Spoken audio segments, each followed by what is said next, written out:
Welcome to Benita and the Berracas. Berraca is a Colombian slang term for a strong, resilient woman who's been through something difficult but still keeps going. A berraca is a badass, and this show is dedicated to badass women. Few quick notes. Disclaimer, we do use adult content and language on this show. If you haven't already, please hit that subscribe button and follow me on social media. And with that, let's launch right into episode 4.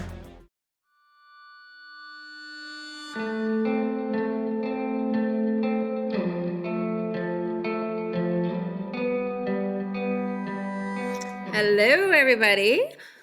Tonight I have with me my beloved Nancy. Hey, Nance. Hi, honey. How are you? Good. How are you? And joining us tonight, I'm really excited because we've spent so far the podcast revisiting my own crazy saga, but tonight we start interviewing other women and talking to other women who badass survivors who've been through crap like we have.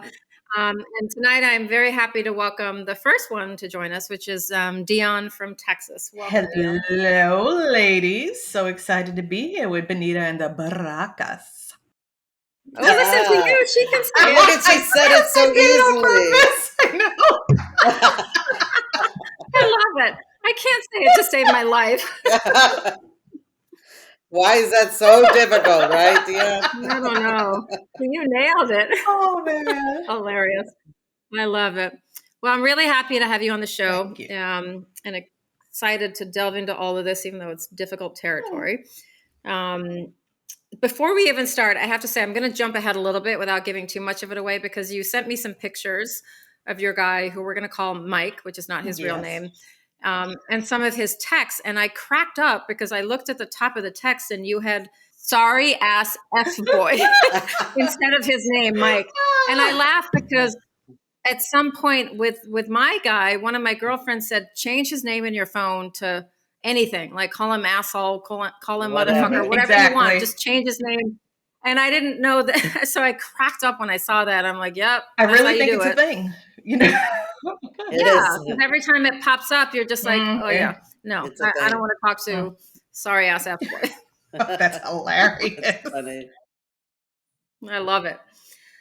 So Dion, let's start. I want to go all the way back to the beginning. I think what's really important to acknowledge with you is this is somebody you were married to. This is someone you had a child with. This is someone you were with for a long, long time, like decades. And this is a very important distinction because there are all types of love cons and con men, and they don't always have to be just the kind of fly-by-night guy that comes in that's looking for money, or the guy that you meet on a dating site. This can happen in long-standing relationships. And I think that's something that's very important to talk about. And whatever they want, it still comes down to the same thing, that when you finally uncover the truth and you reel back, you realize that from the very beginning, they were lying to you. Basically. It's like they literally have the same playbook. And everyone that I'm talking to, same game, different players. Yeah. I agree. It's like there should be a handbook, right? They may have it. Exactly. They might just be passing this thing around. So let's go back. You meet this guy way back in 1992. And one of the things that you said to me when we talked on the phone that really struck me was that you said, in hindsight, it was kind of the perfect scenario for him because you were kind of vulnerable at the time. And this is something that I talk about all the time, that that's when we have to have our guard up. And often we look back and realize that there was something going on in our life, that we were vulnerable when these guys kind of swoop in. And what was it with you at the time? When him and I met, I had just gotten out of my first marriage. Actually was still married, but getting out of that relationship, and my mom had died. She had just passed away. It was the perfect storm. At the beginning, Dion, what were the things about him at the beginning that attracted you to him, that made you like fall for him? The love bombing. There all the time, just smothering you. We didn't really have text messaging the way we do now, but, always phone calling, kind of embedded himself in my house in retrospect, almost immediately. It got very, very attentive. Yes. He was very attentive. Very attentive, always wanted to be with you, had a daughter, treated her as if, she was his own. just really checking off all the boxes. That's the scary part. They really do, right? Yep. They seem to pass the bill. They seem to, pass muster. You don't have any reason to There was doubt none. them.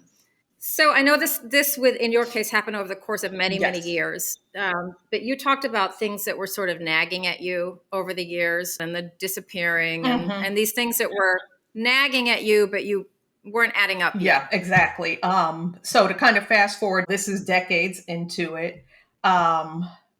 And he did deploy, not in anything combat related. And you don't have to be in combat to get PTSD at all, but not anything combat related. Would come back and be real cryptic. But one thing that definitely I noticed was when it suited him, there would be this rage that would be normal, if for a condition like that. But when we're out or around a friend or anything, completely normal. So he's claiming to have PTSD, but you're seeing a disparity that sometimes he supposedly has it and sometimes he doesn't. Correct. Literally, you're turning it on and off. Now, come on now. That's not how it works. Let me stop you there for 1 second, because you're a very smart, intelligent woman, and you had a big job.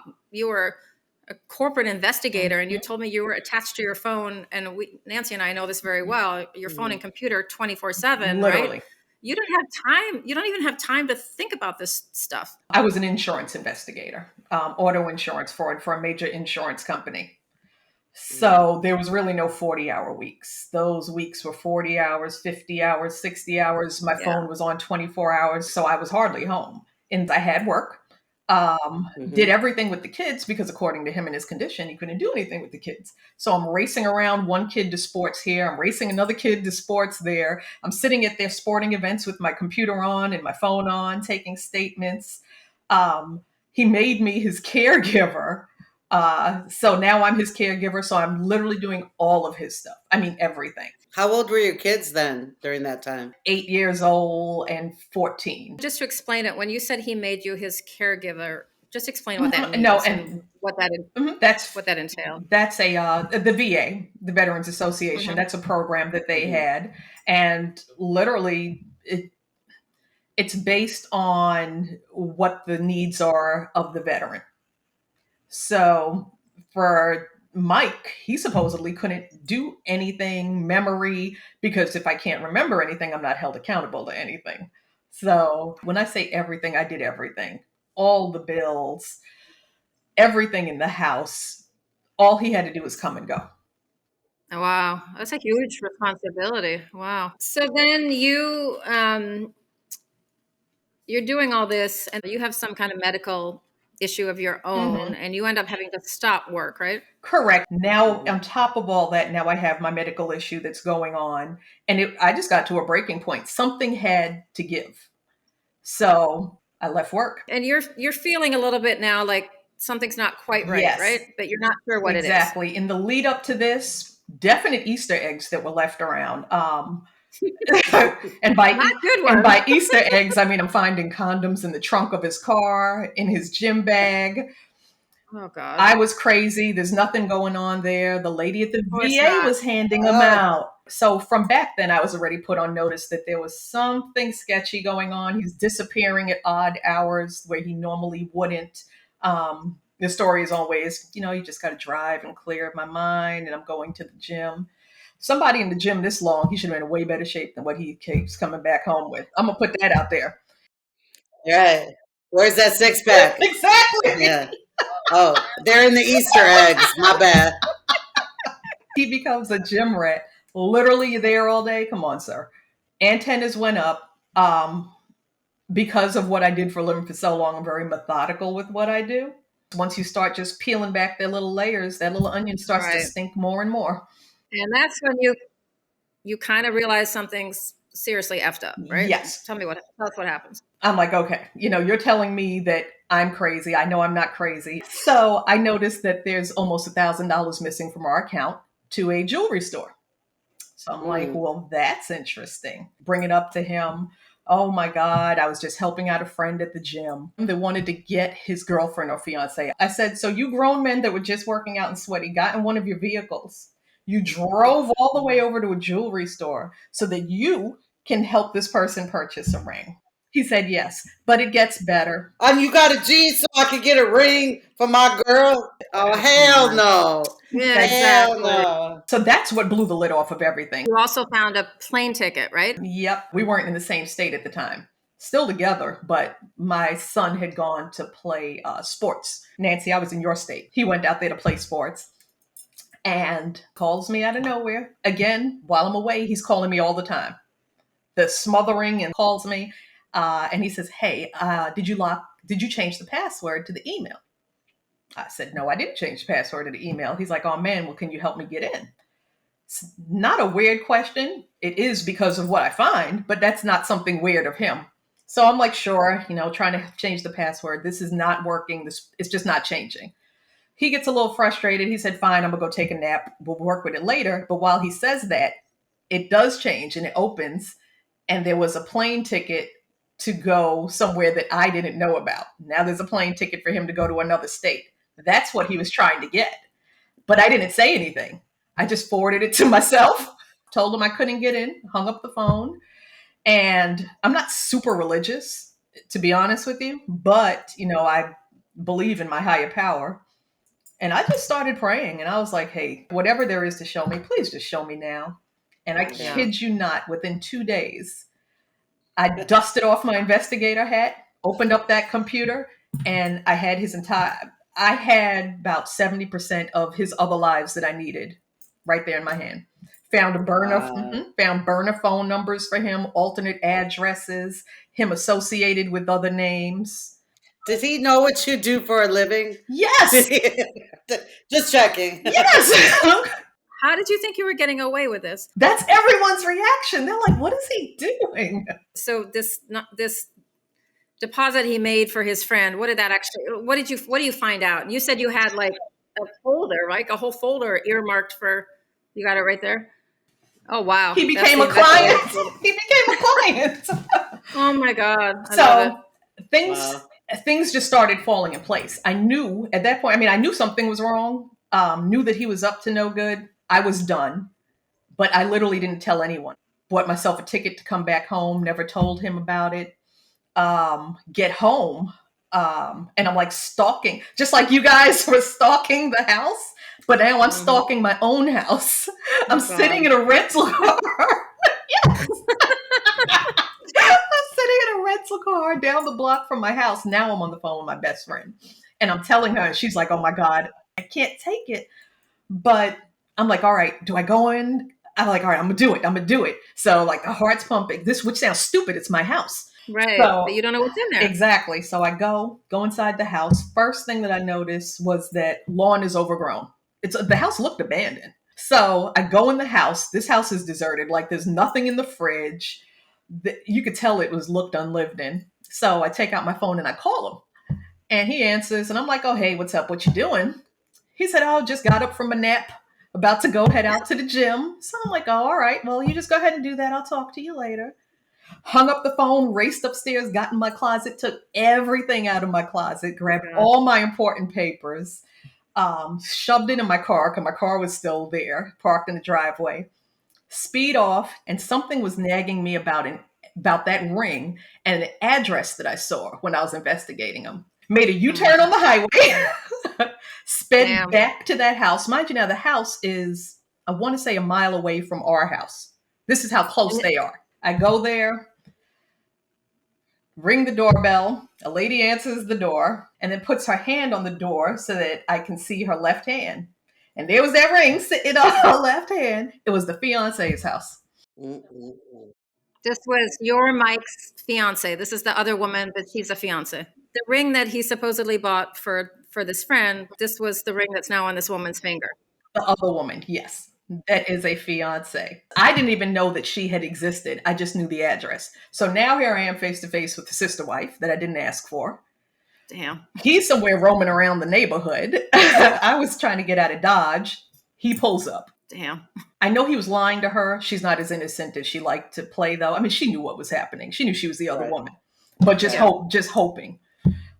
He pulls up. He likes to keep everything very in the shadows and he doesn't like anybody to know anything. And at this point, she closes the door. His face, he was just like a whole different person because at this point he knows that all of the jig is up. Yeah, he's caught. Yeah, he snatches me up, pulls me into the garage so that the neighbors can't hear because I'm cursing him out. Now we're scrapping in his fiance's garage while he has me in a he has me in a chokehold. I'm kicking her car. She's running out screaming. When I say a hot mess, this was a mess. But just to stop you there for a second, Dion, because you said that got so intense that you actually had to call the cops, right? Yep, cops came, ambulance came. It was a thing. Were you hurt? Was he hurt? I was hurt. I had bruises all on my neck because my chain, when he had me in a headlock, I guess it had rubbed all on my neck. My neck is hurting. I was just an emotional wreck. Did you get a few licks in though? Did you get a couple licks? I know you did, girl. Come on now. Pop out. I'm not going to let you put me in a headlock and you don't catch a couple. Thank you. Okay. That should have stopped everything. Nope. He went full gaslight effect and told me that this is not what it seems. And she was a dog sitter. Sure. She was a dog sitter, but you put a ring on it, right? Mm-hmm. Okay, sure. Yes, that's exactly. She's the dog sitter. That was his story. And he trains her at the gym. Yeah. Oh, yeah. Oh, he trains her too. He trains her to put the ring on. How much was this ring? It was between $7,000 and $8,000. Wow. It was crazy. But then it gets much worse, right? It's not only does he have this fiance on the side while he's still married to you that he bought a ring with, you ultimately find out that there's another woman too, right? Yes. This is the one that's on the West Coast. This lady out there, she's an old lady. So I kind of feel bad. She looks old. And yeah, he's doing that. And what was he doing? Just using her for money? Yeah, she's giving him a lot of money. So he's using that one for money. Tens of thousands, hundreds of thousands. What are we talking about? Oh, at a minimum that I saw just back then, we were up to about $40,000. Wow. So he's probably using that money to finance little fiance with the ring. So he's got several women. And what did you say he was doing with them? Wine and dining, 69ing. Whining, dining, and 69. All right. Player. Jeez. So it was a wife, a fiance, at least one girlfriend, an older woman that he would smash for cash. Mm-hmm. Smash for cash. So what would have been next? And I don't know. I interviewed the fiance. I'm in full investigation mode now. I'm not stopping. And he was so narcissistic that once I sat down and started looking at things, he'd kind of been telling me about this fiance, but more importantly, telling me about her parents, which is weird. Found the parents, went to their house. I sat down with her parents for about 2 hours, had lemonade. Her dad knew who I was when I showed up. He said, "Oh, you're the wife." So I was like, "Yep, sure am." His story, though, to them and what kept rocking their world, they just kept saying to me, "So he's not rich? He doesn't have money?" So I'm like, what are you talking about? He told them that he was some businessman that owned a business in another state on the West Coast. He was a wealthy one that owned a business with his brother in the West Coast. So I'm like, all right, this is a lie. Dion, there was a scene you told me about when you went to the house and you were like posting everything on Craigslist and everything. So part of my exit strategy, even in the hurt, I still like to have fun with things. That's just my personality. So after I found fiance, I'm still packing up everything else that I wanted in the house. But I'm like, you know what? There's some really nice stuff in here. And if I'm not taking it with me, no one here is having it. So I have the movers packing stuff up and I'm having a fire sale, posting stuff on Craigslist. I'm in the house. Oh, girl. Yes, selling things dirt cheap. And people are like, I can come right now. Revenge, right? Yeah, they're like, I can come right now. Well, you better hurry up. That's right. That sounds like a movie. Yes. How much did you sell? It wasn't. I think I maybe $300. The stuff was worth way more. It wasn't about the money. Yeah. I had already called the VA, called them, had them meet me at the Starbucks across the street, told them what was happening, showed them the pictures because I found pictures because, of course, fiance was posting. Oh, you mean on social media?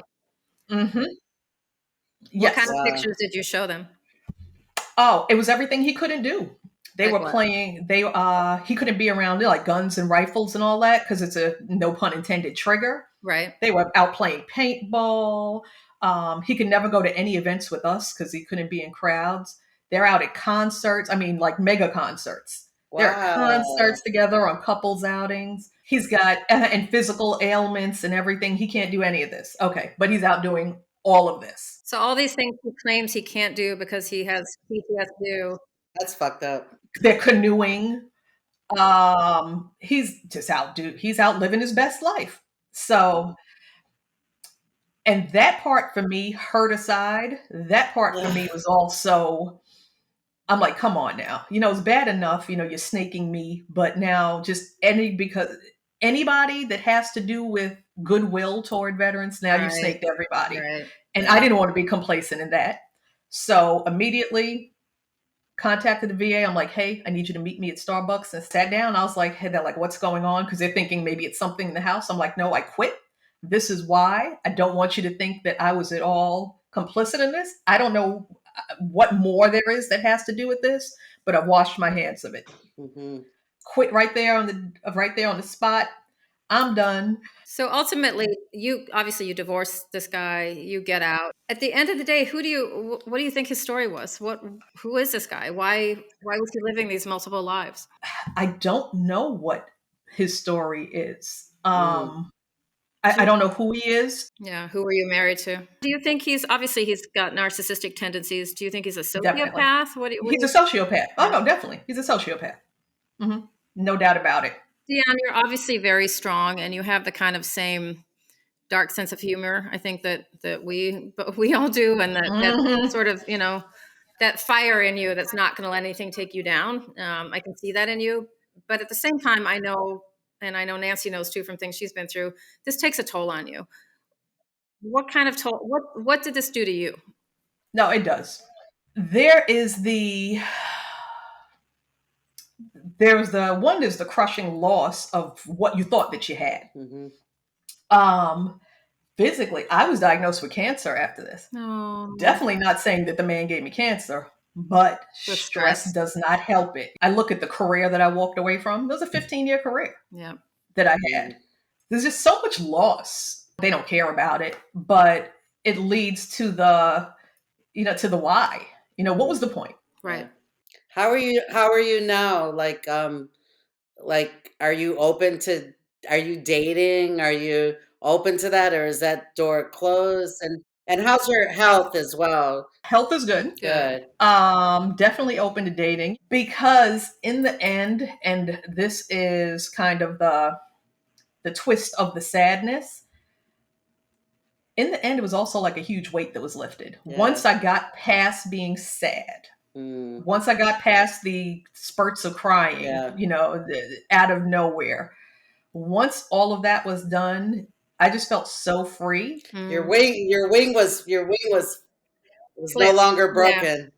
You said one of the things that was hard for you, which I thought was interesting, that one of the kind of cruel things when something like this happens and this whole thing falls apart is that you never had the chance to grieve, that your immediate reaction is to go into, to mitigate the damage and to go into strong mode, take care of the children, take care of everybody else. And the weird thing about this type of thing is you lose that chance to even grieve the relationship because, like you said, you don't even know who you were with. And I felt like that too. Like the person I thought I was in love with didn't exist. So it's such a weird ending to a relationship. Exactly. It's like a void. But wait a second, what do I do now? And I was just so glad that you put it on a spotlight because we almost, especially being intelligent women, we almost feel ashamed. Like we can't believe that we got like this. We do feel ashamed. Yeah. The stigma, I think, is very important to talk about. And that's one of the reasons I'm doing this podcast in the first place and talking to women like you. Because yeah, that's a really good point. Whatever we can do to help eradicate the stigma and stop women from feeling ashamed, I want to do it. What do you want women to know? I want them to know, one, we have to stop feeling ashamed for just being women. We're loving creatures. We Yes. want to help, and this is the vulnerability that they play onto. Right. And in the end, it's it's not okay that it was done to us, but we can't beat ourselves up for letting this happen. Right. It's not something that we asked for. It's not something that you even really see when it's happening No. because they're so good at what they're doing. Mhm. And you almost want to tell the world, hey, these are the signs, look for them. But then you also don't want to shade just relationships, Right. because not everybody is a raving nut. Right. But it's just such it's hard. It's hard to balance it Mhm. because, and I don't know how you are, but even myself now, as soon as somebody says something that just sounds like it could be sort of sociopathy, I'm like, Mhm. Yeah. no, we're done. So I'm over analyzing everything. Yeah. But in the end, I just want us to just break the stigma. Yeah. If we've been hurt, we've been hurt, and hiding it is not getting that support that you It's need. not the answer. Exactly. It's not the solution. Nope. Yeah. No, it's And not. all of us agree that we're still open to love again. And that's Yeah. the that's the crazy Definitely. part. It's like it's not where nobody's Mhm. shutting the door saying, I am done, I am never gonna love again. We're all saying that, well, if it happens, we're open to it. And that's the Isn't that beautiful Yep. part. crazy? I think Yeah. I don't think it's crazy. I think that's the beautiful part. I mean, It is, Nancy as and I women. have this Mhm. thing with butterflies. We love blue butterflies, and the blue butterfly specifically means starting over and rebirth, and Yeah. all these good things. And Mm. that's what I think all of us strong women are. We're butterflies that we're still going to spread our wings. They're not going to stop Mhm. us. There No. was a line you said, Dion, to me last time that I wrote down because it just struck with me. Not last time, when we talked on the phone. You said, too many of us are just sitting around broken and defeated. Fuck that.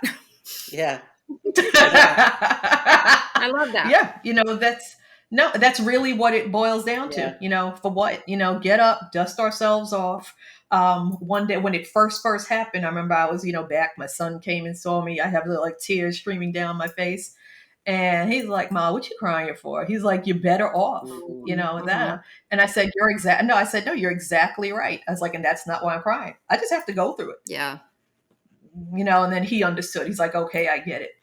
Go through it, dust yourself off, Get back up and and just go, yeah, get back up and and live.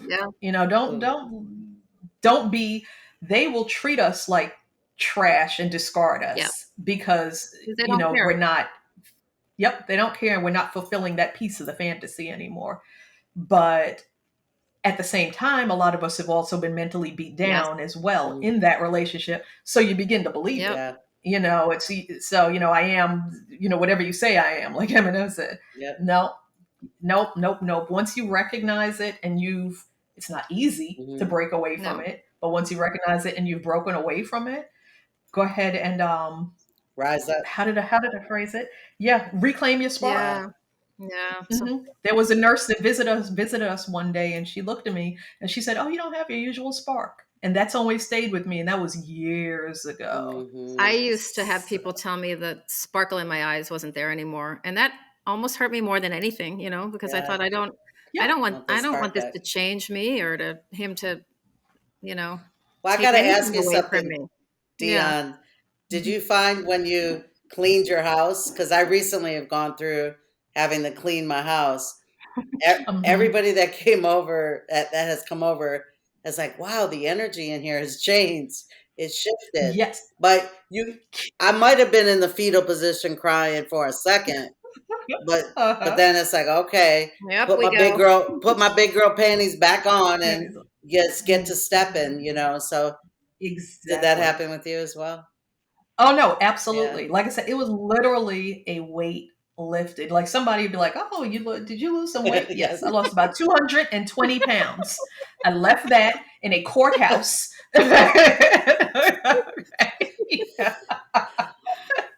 Yes, yeah. It's just like I said, just everything is just so much better. And when I just can't even mentally put myself back in that Yeah. space. And Yeah. and it gets back, it's such a vicious cycle of almost beating myself up Yeah. for even allowing that to have happened. But then I'm like, no, stupid, you didn't allow it to happen. It was done to I'm you. going to stop you there and take the word stupid out, because you're not stupid. Oh, thank you.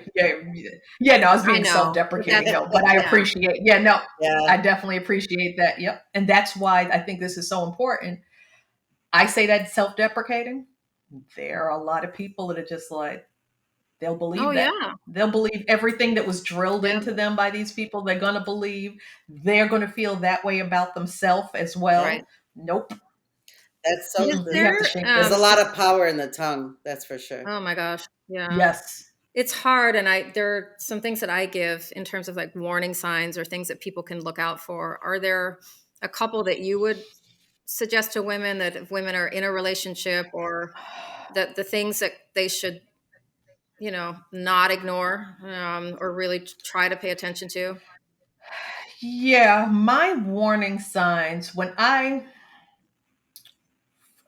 is you're listening to your gut. Yeah, absolutely. Listening to your gut, and that's kind of the anti-warning, but that goes with, usually we'll say something, like, hey, this is not sitting right, or something like that. And once they're giving you answers, the flim flam answers, we know it doesn't make any sense. We know Pay it. attention. Yeah. But listen, exactly, pay attention. That's what I have up on my writer's board. It literally says, just listen. Just To yourself, listen. right? Yeah. Mm-hmm. Yeah. There's a quote that I saw somewhere. Oh, I think this is a very important one, because it was especially true for Mike. A narcissist's accusations are their confessions. Oh, that's so interesting. And that was spot on, because what I see they tend to do, when things fall apart, they can't be the bad guy. So however it fell apart, we are the bad Always. guy in it. And they'll just go around, just say the most horrible things about us. But everything that he's telling other people that have been like, oh, he'll say this, this, this, and this, is literally him. And when him and I were together, things that he would say that seemed quirky, but you kind of ignore, they were confessions. That's very interesting. So, yeah, definitely listen. If it doesn't sit right, it's probably not right. It's so simple in a way, right? Because I think as women, and we talked about this at the beginning, we have such strong intuition. And yet we're such loving, giving people that we ignore it, or we so want to be loved and to be in that, embraced in that love, that we kind of push those little things down. It's very hard, not, it's hard, but I think it like, if it's nagging at your gut, yes, you gotta listen. That's change in habits, definite warning sign. That's kind of when I knew. Yes, exactly. Change in habits are glaring. I say, don't ignore them. Don't be afraid to question it. You don't have to go in like a pit bull and you don't have to be accusatory, but ask. And again, if those answers don't sit right when they're answering you, maybe look a little deeper. The working out every day, but no muscle is formed.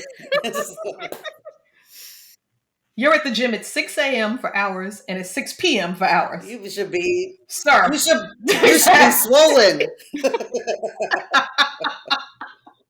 At least bring home something to make all this worthwhile. No kidding, right? Yeah, it's just crazy. Oof. Well, Dion, a lot of similarities. Yeah, I want to thank you for sharing your story and being a brave. Thank you. I'm like, wait for it. Got it down. No, but seriously, I do want to thank you for sharing your story. Thank you.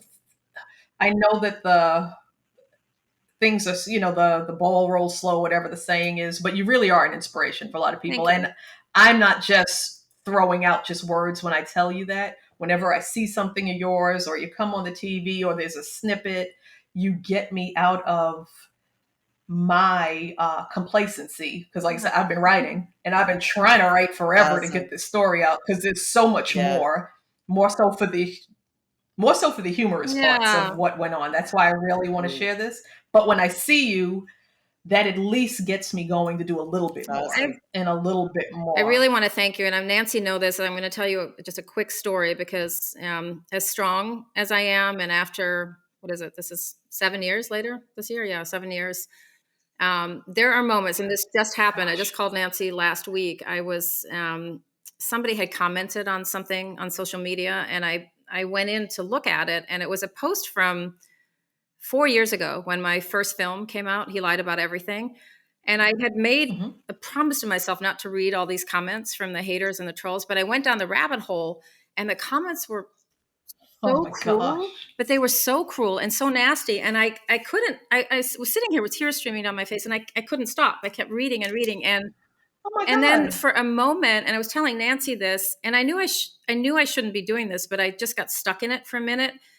And so many things hit me. You know, you think about kids that are bullied, teenagers, and these horrible things, kids that commit suicide because, I could really feel it for a second, because if you let all that stuff get to you, and I was just having this moment about, why am I doing any of this? Why am I putting myself out there like this? And so thank you for what you said, because that makes it, there's far more of you and the people that thank me. And it means a lot to hear that. No, I'm so glad. There's always going to be a troll, and that's what they sit around and do in their little miserable of life, and that's fine. Well, and it amazes me at all the women that will know that you're married or know you have a husband and don't care Not and say anything. Yeah. and not say anything. And it's like, well, karma's a bitch, you know what I mean? And they say that a lot, but people say that. I called Nancy after I talked to you, and I'm like, we're going to be friends with this one. Yes, and it's actually, I guess, serendipitous, the relationship that comes across from you two. Yeah. Me and my Yeah. Keisha. I love it. You feel you coming out. You are my Keisha. I mean, it's just, you know what? All of them have the same playbook.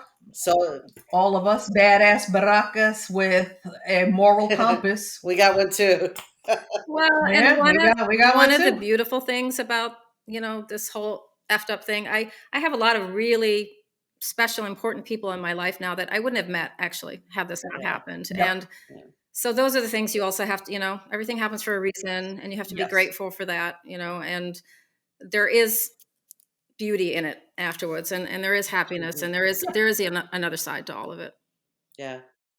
Yeah, I completely agree. And that's the message that I just wish that all of us would Yes. hear, so that they don't, just come out of this the right way. Because it's kind of like coming out of it, Yeah. I guess. Yeah. Come out of it the right way. We'll get and there. support each other, and hold Yes. each other up. Yeah, because with all these romance scams and the dating apps and all the other things that are coming out right now, I'm more amazed at the comments that people are leaving behind. I just think that is crazy. But you know what? That is what they do. And it's not happened to me yet. It's never happened to me. So I don't even know how I would react that, like, what kind of It's not going to happen to you because you're more aware. We're operating on a higher level of awareness now because of what we've been through. So we rose up to that, and just because that happened to them, that doesn't mean those women are stupid or whatever. They were just open to wanting to be loved and to love. It's not a crime. I just am amazed at what people could say, just such hateful things. I know. And when Benita calls me like that, I just want to slap her through the phone. Exactly. Exactly. Don't you? Yeah. What is it? We know better. Yeah. Let them be miserable and just leave them miserable. Yeah. And there are some people that they are just going to be miserable. It's that Twitter thugs. So sit there behind your little computer and do, whatever. Your message is being received by the people that need to receive it. Yeah, for sure. So normally Nancy closes the show out because she can pronounce this word, but I'm going to let you do it tonight. And just if you can say good night and thank you for joining the word I can't say. Good night. Thank you for joining Benita, Nancy, and guest Dion on this wonderful episode of Benita and the Berracas. Oh, thank you. Thank you so much. She said it better than I did. This episode is hosted and executive produced by me, Benita Alexander. My guests are Nancy Kumba and the lovely Dion. This was edited by Yasid Lopez.